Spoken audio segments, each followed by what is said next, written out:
નમસ્કાર મિત્રો, મારું નામ તેજસ તરવી, NSUI જિલ્લા પ્રમુખ નર્મદા.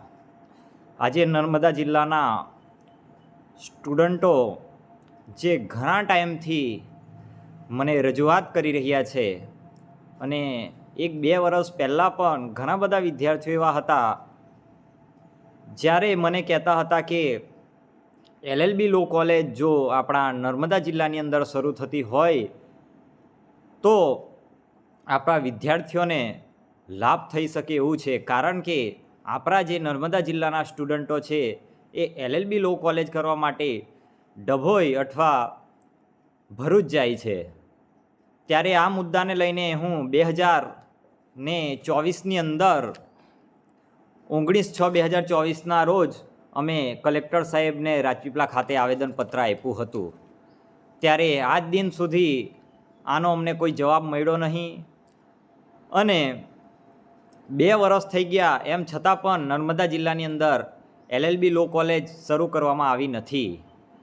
ત્યારે આજ રોજ 10:30 ફેસબુક લાઈવના માધ્યમથી નર્મદા જિલ્લાના તમામ વિદ્યાર્થી મિત્રોને NSUIના પ્રમુખ તરીકે આહ્વાન કરું છું કે અમે જે NSUI ટીમ આજે પોસ્ટર વોર લઈને આવી રહી છે LLBની માંગ સાથે, આ પોસ્ટર વોરને તમારા પણ ફેસબુક, ઇન્સ્ટાગ્રામ આઈડી, વોટ્સઅપ હોય, ઇન્સ્ટાગ્રામ હોય કે ટ્વિટર હોય, આ તમામ માધ્યમથી આપણે સરકાર સુધી પહોંચાડીએ અને આપણી જે મજબૂત માંગ છે LLB લો કોલેજ નર્મદા જિલ્લાની કોઈ પણ કોલેજની અંદર આ LLB લો કોલેજનો કોર્સ શરૂ થાય એ માંગ સાથે આપણે આજે સૌ ભેગા થઈને LLB લો કોલેજ માટે સોશિયલ મીડિયાની અંદર એક પોસ્ટ મૂકીશું.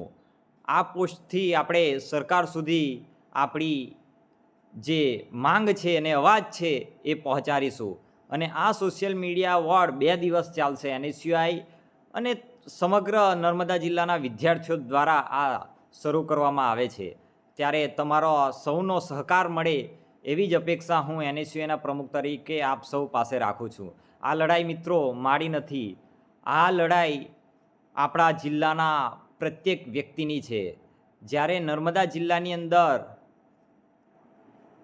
ટ્રાઇબલ યુનિવર્સિટી જે ખોલાઈ છે એની અંદર LLMનો કોર્સ શરૂ કરવામાં આવ્યો છે. ત્યારે LLMનો કોર્સ શરૂ કરવામાં આવ્યો હોય ત્યારે LLBનો કોર્સ કેમ શરૂ કરવામાં નથી આવ્યો એ પણ પ્રશ્નાર્થ છે. કારણ કે LLB કરશે નર્મદા જિલ્લાના સ્ટુડન્ટો, ત્યારે પછી LLM કરશે ને, ત્યારે ડાયરેક્ટ LLMનો કોર્સ આપવામાં આવ્યો છે. ત્યારે અમારી સ્પષ્ટ એવી માંગ છે કે LLB લો કોલેજનો પણ કોર્સ નર્મદા જિલ્લાની અંદર શરૂ કરવામાં આવે, જેથી કરીને અમારા આદિવાસી બાળકો પણ વકીલ બની શકે. ત્યારે આજે જે સોશિયલ મીડિયા વોર શરૂ થઈ રહ્યો છે ત્યારે મારા તમામ સાથી મિત્રોને હું દિલથી આહ્વાન કરું છું કે તમારા ફેસબુક, ઇન્સ્ટાગ્રામ આઈડી, ટ્વિટર હોય કે વોટ્સઅપ, દરેક સોશિયલ મીડિયા પ્લેટફોર્મ ઉપર આપણે આ માહિતી મૂકીએ એવી જ વિનંતી કરું છું. જય હિન્દ, જય ભારત.